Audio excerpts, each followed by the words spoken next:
What's up, guys? We are back. Fitness Profit Multiplier, Anthony and Jimmy. Today, we're going to be discussing how you can master the art of making the sale. Now, fitness sales is basically an art. It's an art form. We talk about this all the time here at Fitness Profit Multiplier because it's an art. There's a certain thing, and people always, this kind of always makes me laugh because people seem to think that the magic is in the script. And I thought that for such a long time. If only I dialed my script in. But in reality, the script is just a tool. That's what we don't even use it and call it a script here at Fitness Profit Multiplier. We call it a framework because a sale is a living thing. It's always moving. Every person you sit with is different. So you can never stick to a rigid sales script because it's just never going to work. So if you you take your time and you write out one of the best sales scripts that you can ever write out, chances are the person sitting on the other side of the table might not line up with those things that you're talking about. You know, you might have a script written for someone who wants to lose 20 pounds and the person comes in and they want to lose 40, or they want to gain muscle or whatever the story is. So in fitness sales, you have to be really, really flexible. So that's why we call it an art. And today we're going to be talking about how to master that art. But Jimmy, what's up, man? How you doing? Doing great. I couldn't agree more. It's one of these things. Sorry if you hear my dog drinking water.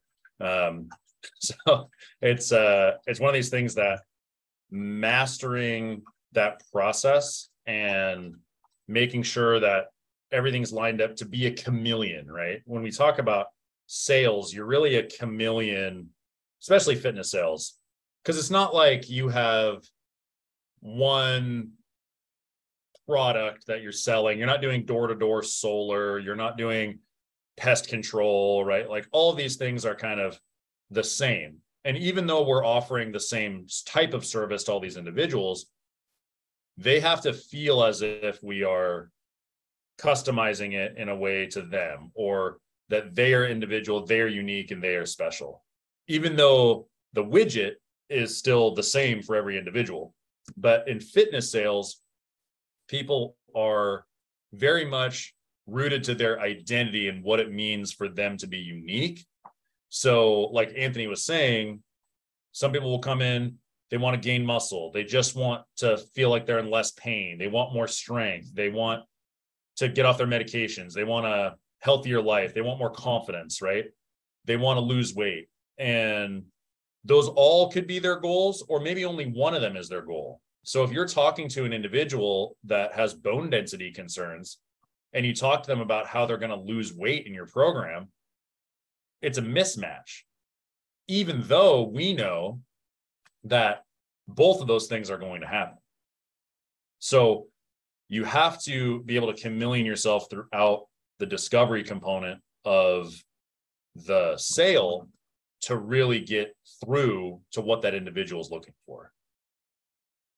Yeah, well said, man. It's so funny because a lot of people think that when it comes to sales training and sales and fitness, that it's all about the objections, right? Like, what's the objection? I got to learn how to overcome all these objections. But truth be told, the sale is never won or lost during the objection portion of it. Like, if you're getting objections, chances are the sale was lost way earlier on in your conversation. It was lost more in that discovery phase. So this is why it's so important to, again, like we said, have a framework. And the framework that we kind of use and you should use in fitness is obviously what are their goals? And then whatever they tell you with that answer, you have to keep digging and keep digging. What's the why? Okay, I want to lose 20 pounds. Why? Why do you want to lose 20 pounds? Why not 30 pounds? Why 20? Oh, because I felt good when I was this weight last time. Oh, what made you feel good about that when you were that weight last time? And you keep digging until you find out the underlying solution for what they actually want. Then once you find that out, let's say it's a woman, she wants to lose 20 pounds to fit in a dress for a high school reunion, right? So that's the goal. Now, whenever you're talking to her, that's what the most important thing is. And you have to insert that in everything. So what are they doing to get to their goals? And in this case, what are you doing to lose 20 pounds to get back into the dress for the high school reunion? What are you doing now? What's going on? What are you trying, right? And then you kind of go through this process of like figuring out what they're doing now, what they've done in the past, why it didn't work in the past, why what you have is going to be the thing that's going to help them to actually accomplish that.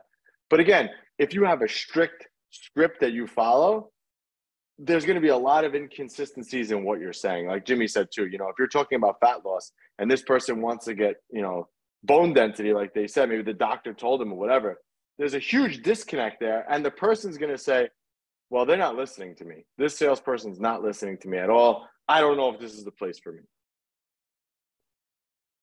And I want to belabor that point a little bit that Anthony just made.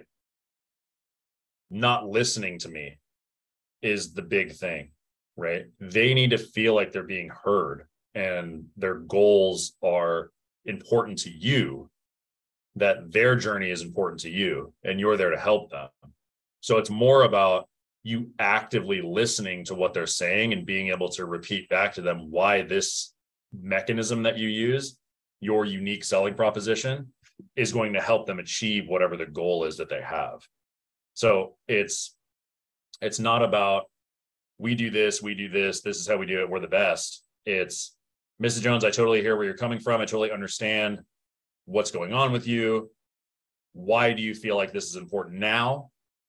Why do you feel like this hasn't worked for you in the past?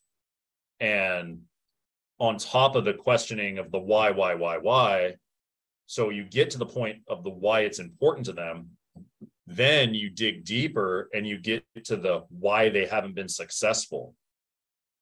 And the why they haven't been successful in the past is very important, because you can say till you're blue in the face that everybody that's out there looking for a fitness solution needs accountability, nutrition, and expert training, right? How many times have we heard this, right? Accountability, nutrition, fun workouts, accountability, nutrition, expert technique work, right? Everybody says the same thing. Like, the 3 pillars to fitness are these 3 things. You saying that and explaining that to an individual is very different than that individual saying it to you.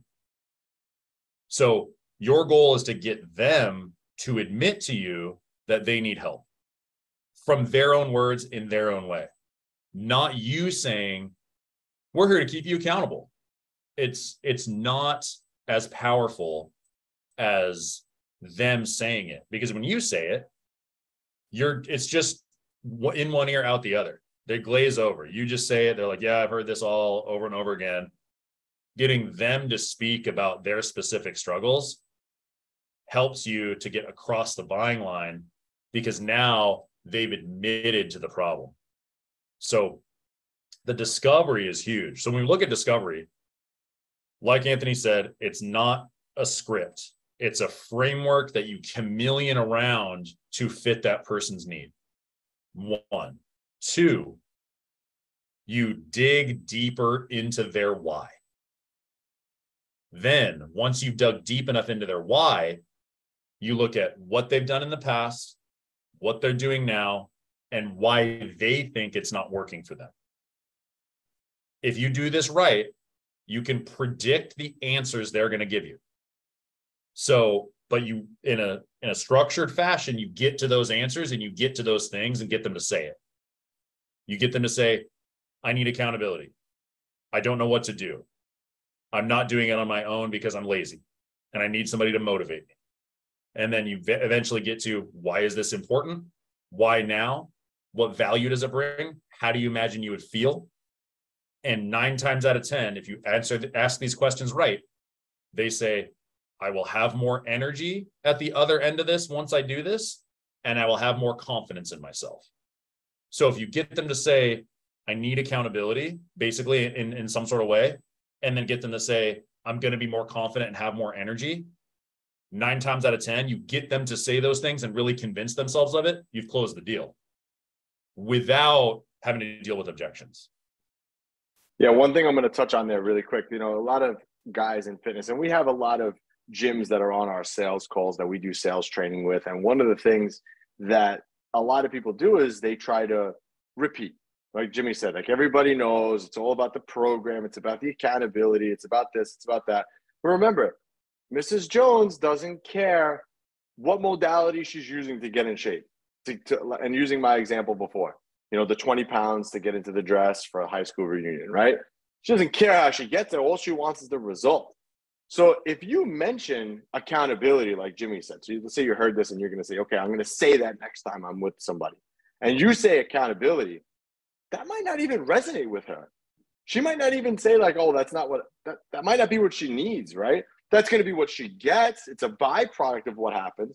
But to her, it's not about the accountability because she just doesn't know how to get there. She doesn't know that she's not following through on that. So for her, accountability is negligible.